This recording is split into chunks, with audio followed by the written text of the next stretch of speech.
So we sat down and came up with now an initiative or an approach called the mashinani approach. Because now we notice that there are gaps, existing gaps around pesticide or pest control product needs. And this trickles down to the end user in the distribution channel, the chain. That is the farmer. The challenge or the gap is attributed to behavior change. We've trained them, we've given out the knowledge, we've given out the information. We've seen, the regulator has mentioned that the pesticide label contains all the relevant information alluding to the safety of the product. But still the farmer goes back and misuses the product. Lack of adherence to the pesticide label instructions. So we noticed that the farmer hasn't changed their behavior. They haven't changed their mindset when it comes to pest control product use.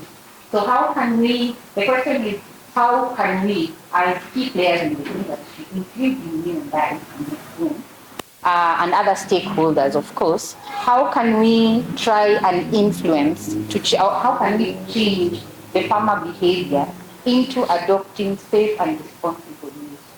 And that is when the mashinani approach was born. So I'll just be direct to the point.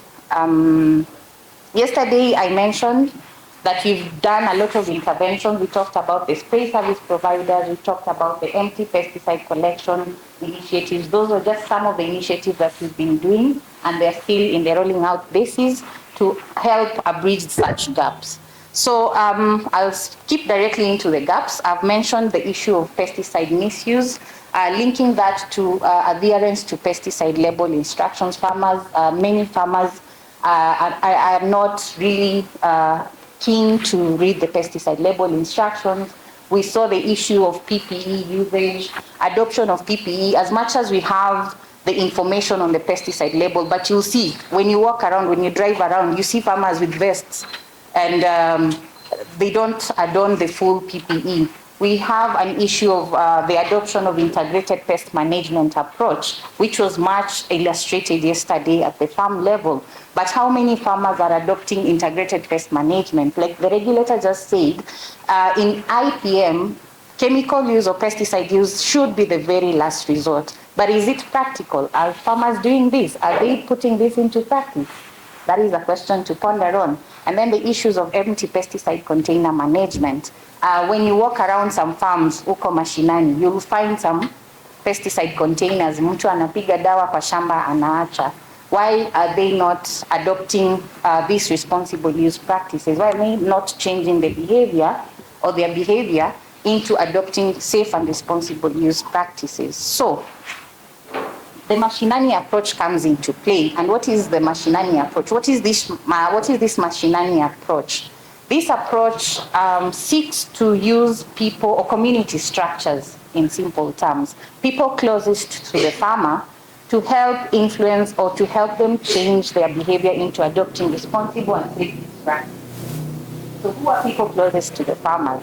Like you can see, we have the value chain groups. Value chain groups here are farmer cooperatives. We have farmer groups, informal farmer groups, for instance. We have women groups. We have youth groups. We were talking about, there were discussions in the morning about inclusivity in agriculture. Why are we not involving the young people? Why are we not involving the women in agriculture, for instance? People closest to the farmer, we are talking about the local administration. We are talking here, we are alluding to the chiefs, the barazas that happen around. And when you go, if you have attended any baraza, wangapi wamewahi attend community baraza? Wanacheka. Yes. What do they talk about? Mainly security. Sindio? Key focus is security. Where is farming? In the barazas. And when you look at the baraza structure, for instance, like in Lamu, we noticed that the baraza structure is really strong in Lamu, and the community believe that they can solve some of their problems through such forums. Community health promoters. We've heard about community health promoters, right? They go from household to household, disseminating important information in line with health. Pesticide and pesticide product innovations also affect health, directly or indirectly. We have the learning institutions. Yesterday, we managed to see a group of young children. They were touring that farm as well, right? And we are talking about involving the young to help them create and develop that interest in agriculture. Religious institutions. In our society, we see how the religious institutions create an impact. If the church does not speak, people start, or if the Islam community do not speak, or the religious community do not speak, addressing certain issues, people start questioning, right? So we believe, we foresee that use the mashinani, if the mashinani approach uses such structures, the existing community structures, to deliver safe and responsible use messages, we believe that it will, in one way or another, help influence farmer behavior change into adopting safe and responsible use practices when it comes to pest control products innovation. And by the end of the day, we will all be able to have safe food on the table. In Kenya, for instance, 76%, over 76% of the population is made of smallholder farmers who feed the nation. So if we go through this approach, then we believe that by the end of the day, we will have safe food, and issues to do with food security will be solved. So the mashinani approach piloted in this county late last year, Nakuru County, and Nakuru County has 11 sub-counties, as you can see, it's not so clear. But also Nakuru County is one of those key agricultural counties. And I think in the last quarter, it was reported that Nakuru County alone through agriculture contributes to over 6% to the national GDP. So that tells you how critical agriculture is in this county. So why did we choose Nakuru? One, it has existing frameworks. You see, when I can take you back to this, they have, Nakuru County in itself has almost all of these community structures. So that was one of the pointers as to why we chose Nakuru to be the pilot of the mashinani approach. And also, in terms of delivery of agricultural services, the county government through the Department of Agriculture is really strong in collaborating with stakeholders to ensuring that safe food is put on the table. And this, by this I mean that Nakuru County is one of the few counties that has a food safety committee at the county level.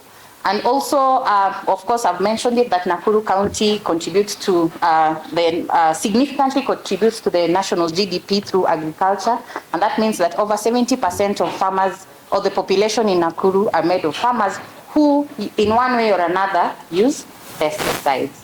So, as we were looking at this approach, and in Nakuru County particularly, we had some few outcomes, expected outcomes. We wanted to strengthen farmer and spray service provider linkages. I touched a lot on spray service provision yesterday. I'll not repeat that.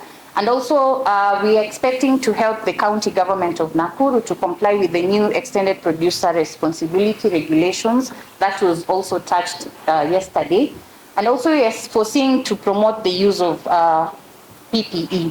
I think maybe we missed yesterday, it was mentioned in the morning, through the initiative of BSF and Syngenta and the government, of course, there was the launch of the C1 PPE ISO 27065, which is a basic personal protective equipment or overall that can be used to protect the farmer when they are doing mixing and application of pest control products.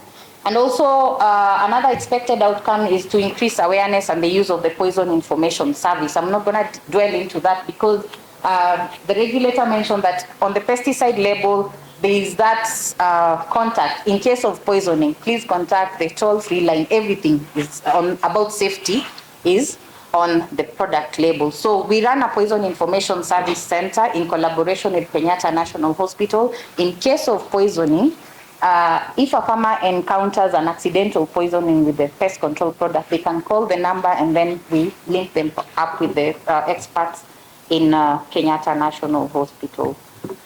So, so far, the mashinani approach, as we've started or piloted in Nakuru, we've used various approaches. The ones that one of those approaches is we've worked with the Ministry of Health through the community health promoters. We've sensitized over 120 of the community health promoters in 7 sub-counties in the 7 sub-counties within this county. And in return, in terms of sustainability, they do peer-to-peer education with the rest of the community health promoters. And as we speak right now, over 5,000 households in Nakuru have been sensitized, particularly on specific messages on safe storage and first aid and the poison information service. Then also we have done quite a lot on, we have done capacity building of all the agricultural officers within the county of Nakuru. That's from all the 11 sub-counties. And the aim is to, Nakuru County is quite different from Lamu. For the barazas, particularly the barazas, the national government or the national administration collaborates with the agricultural officers to create or form barazas. So the agricultural officers in Nakuru County, when they attend barazas, they use that as an opportunity to disseminate information in line with agriculture. So we've leveraged on that structure to ensure that the agricultural officers also deliver the messages of safe and responsible use of pest control product innovations, particularly when the seasons begin or when the seasons, the agricultural season is nearing the end. And also, yeah, that captures the barazas. And right now we are doing or working with, we've started working with community structures in the line of farmer cooperatives. It's in a rollout basis, and we want to see how that will come about. And after that, once the year, towards the end of the year, we will evaluate the approach in the Nakuru County and extend this approach to other counties that practice agriculture.